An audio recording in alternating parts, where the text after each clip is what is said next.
Hi guys, কেমন আছেন? আশা করি ভালো আছেন। আজকের আলোচনা হচ্ছে ইন্ডিয়ান প্রিমিয়ার লিগে কে কোন দল পাবে এবং বাংলাদেশ ক্রিকেট বোর্ড কাকে কতদিনের এনওসি বা ছাড়পত্র দিচ্ছে। মূল আলোচনা যাওয়ার আগে আমরা একটু ফ্ল্যাশব্যাকে যাই। গত আইপিএল এ বাংলাদেশের প্লেয়ার ছিল মাত্র একজন, সংখ্যাটা আরো বাড়তে পারত, বেড়ে হতে পারত তিনজন। মুস্তাফিজুর রহমানের সাথে তাসকিন আহমেদ ও শরীফুল ইসলাম খেলতে পারত, কিন্তু শেষ পর্যন্ত তাদের খেলা হয়নি। তাদেরকে কোনো দল নিতে আগ্রহ প্রকাশ করে নাই, নাকি অন্য কোনো কারণ ছিল, তা বলছি একটু পরে। তার কারণে এবারের আসরে কতটা সিগনিফিকেন্ট হবে এবং ডিসিশন মেকিং এ রুল প্লে হবে, তাই নিয়ে আজকের আলোচনা। শরীফুল ইসলাম ও তাসকিন আহমেদ গত আসরে দল পায়নি, তার কারণ তাদের বড় একটা সময়ের অনুপস্থিত থাকার কথা ছিল। ধরেন আইপিএল এর কথায় আইপিএল এর কোনো একটা দল তাদেরকে তাদের দলে ভেড়ালো, 120 কোটি টাকা দিয়ে তারা প্লেয়ার অ্যারেঞ্জ করে। তাছাড়াও তাদের মাঠের বাইরে আরো অনেক খরচ আছে। এই প্লেয়ারদের মাঠ পর্যন্ত নিয়ে এবং টুর্নামেন্ট শেষ করতে তাদের প্রায় 3 থেকে 400 কোটি রুপি খরচ হয়ে যায়। তাহলে তারা কিভাবে দুইজন প্লেয়ারকে নিয়ে বসিয়ে রাখে, বা যে দুইজন প্লেয়ার অনিশ্চিত তাদেরকে তারা কিভাবে কিনবে? তাই হয়তো বা খেলা হয়নি গত মৌসুমে। বাংলাদেশে যে 12 জন প্লেয়ারের নাম মেগা নিলামে উঠবে, তাদেরকে কি শর্ত দিল বাংলাদেশ ক্রিকেট বোর্ড? এখন যদি আমরা ব্যাটিং সাইডে যাই, ব্যাটিং সাইডে আছে তাহিদ হৃদয় ও লিটন কুমার দাস। এই দুইজনের নাম উঠবে মেগা নিলামে। তাহিদ হৃদয়ের খুব ভালো অবস্থানে রয়েছেন, কেননা সে আইপিএল এর পুরো সিজনে অ্যাভেলেবেল খেলতে পারবে, কেননা বাংলাদেশ তাকে পুরো এনওসি দিয়ে দিয়েছেন। তাহিদ হৃদয় যে পুরো সিজন খেলতে পারবে, সিরিয়াসলি বাংলাদেশ ক্রিকেট বোর্ডের তথ্য অনুযায়ী বলছি। তারপর আসি লিটন দাসের কথা, তাকেও বাংলাদেশ ক্রিকেট বোর্ড এনওসি দিয়ে দিয়েছেন ঠিকই, তারপরও তার পুরো সিজন খেলার মধ্যে একটু আশঙ্কা আছে, কেননা আইপিএল চলাকালীন বাংলাদেশে একটা টেস্ট সিরিজ অনুষ্ঠিত হবে জিম্বাবুয়ের সাথে, সেখানে তাকে খেলানোর জন্য রাখতে হতে পারে। স্পিনারদের ক্ষেত্রে এখানে একটা বড় ধরনের সমস্যা তৈরি হয়েছে, সবাই খেলতে পারবে, একজনকে নিয়ে সমস্যা। আমাদের মোট স্পিনার থাকছে 4 জন। এক, বিশ্বের সেরা অলরাউন্ডার সাকিব আল হাসান, মেহেদী হাসান মিরাজ, শেখ মাহাদি এবং রিশাদ হোসেন।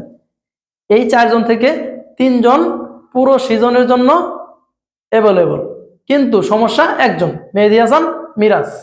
সাকিব আল হাসান, সাকিব আল হাসানকে যে কোনো ফ্রাঞ্চাইজি তাদের দলে বেড়াতে আগ্রহী প্রকাশ হবে, কেননা সে শুধু বাংলাদেশের সেরা অলরাউন্ডার, সে পুরা বিশ্বের সেরা অলরাউন্ডার। এমনকি ইন্ডিয়াতে অনুষ্ঠিত আইপিএল এর এমনকি তিনি আইপিএল এর নিয়মিত একজন প্লেয়ার। রিশাদ হোসেন, রিশাদ হোসেনকে নিতে যে কোনো ফ্রাঞ্চাইজি আগ্রহ প্রকাশ করবে, কেননা তিনি গতবার বিশ্বকাপে ভালো একটা পারফরমেন্স করেছেন। এমনকি আইপিএলটা যেহেতু টি-20 আর তার পারফরমেন্স ভালো হলো বিশ্বকাপের টি-20, সেক্ষেত্রে তাকে যে কোনো ফ্রাঞ্চাইজি নেওয়ার জন্য আগ্রহী প্রকাশ করবে।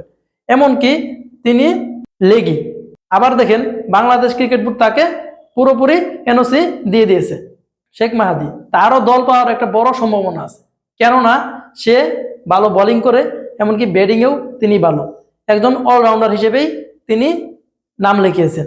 তাই আমরা ধরে নিতে পারি যে শেখ মাহাদিও এবার আইপিএলে একটা দল পাবে। বাকি থাকলো মেহেদী হাসান মিরাজ, তিনিও পুরো সিজনে খেলবে, কিন্তু ওই যে আমাদের একটা টেস্ট সিরিজ আছে, তখন হয়তো বা তার একটু ব্রেকে যেতে হতে পারে। তারপরও তার প্রতি যে কোনো দলের একটু আগ্রহটা থাকবে। তারপর আসি মুস্তাফিজুর রহমান। মুস্তাফিজুর রহমানের নামে কি আর বলবো, তা তো আপনারা জানেনই। সে আইপিএল এর একজন নিয়মিত প্লেয়ার, 2016 সাল থেকে তিনি নিয়মিত আছেন। তাকে নিয়ে বেশ কয়েকটা ফ্রাঞ্চাইজি লড়াই করবে তাকে তাদের দলে পিক করানোর জন্য। এমনকি গত সিজনে তিনি ভালোভাবে শুরু করেছিলেন, ইনজুরির কারণে তাকে ব্রেকে যেতে হয়েছে, কিন্তু এইবার সে পুরো সিজনই খেলতে পারবে। এমনকি তাকে পুরোপুরি এনওসি বাংলাদেশ ক্রিকেট বোর্ড দিয়ে দিয়েছে। নাহিদ রানা, তারও দল পাওয়ার সম্ভাবনা অনেক বেশি, কেননা তার বলের স্পিড, তার বলের লেন্থ, তার হাইট। আমরা বরাবরই দেখে এসেছি যে আইপিএলে বলের স্পিড এগুলোর প্রাধান্য বেশি দেওয়া হয়, যদিও তার T20 অভিষেক এখন হয়নি, তারপরও তাকে দলে পিক করার জন্য কারাকারি করবে অনেক ফ্রাঞ্চাইজি। তাসকিন আহমেদ, তাকে আমরা হতভাগায় বলতে পারি। তিনি পরপর 3বার IPL এ খেলার সুযোগ পেয়েছিলেন। একবার খেলতে পারেনি ইনজুরির কারণে, 2বার খেলতে পারেনি এনওসির কারণে, কিন্তু এইবার সে ভালো ফর্মেও আছে, এমনকি তাকে এনওসিও দেওয়া হয়েছে। সে একটা দল পাবে এটাই স্বাভাবিক, এমনকি যে তাকে নেওয়ার জন্য বেশ কয়েকটা ফ্রাঞ্চাইজি লড়াই করবে। এমনকি বাংলাদেশ ক্রিকেট বোর্ড থেকে এনওসিও দেওয়া হয়েছে। হাসান মাহমুদ এবং তানজিদ সাকিব, তাদেরও দল পাওয়ার সম্ভাবনা রয়েছে, এমনকি তাদেরও এনওসি দেওয়া হয়েছে। শরীফুল ইসলাম, তার দল পাওয়ার সম্ভাবনা আরো বেশি, কেননা ইতিপূর্বে তিনি IPL এর নাম লিখেছিলেন, তাকে দলে পিকও করা হয়েছিল, খেলা হয়নি এনওসির জন্য। এবার খুশির বিষয়টা হলো তাকে এনওসি দেওয়া হয়েছে, তাই যে কোনো ফ্রাঞ্চাইজি তাকে নেওয়ার জন্য কারাকারি করবে।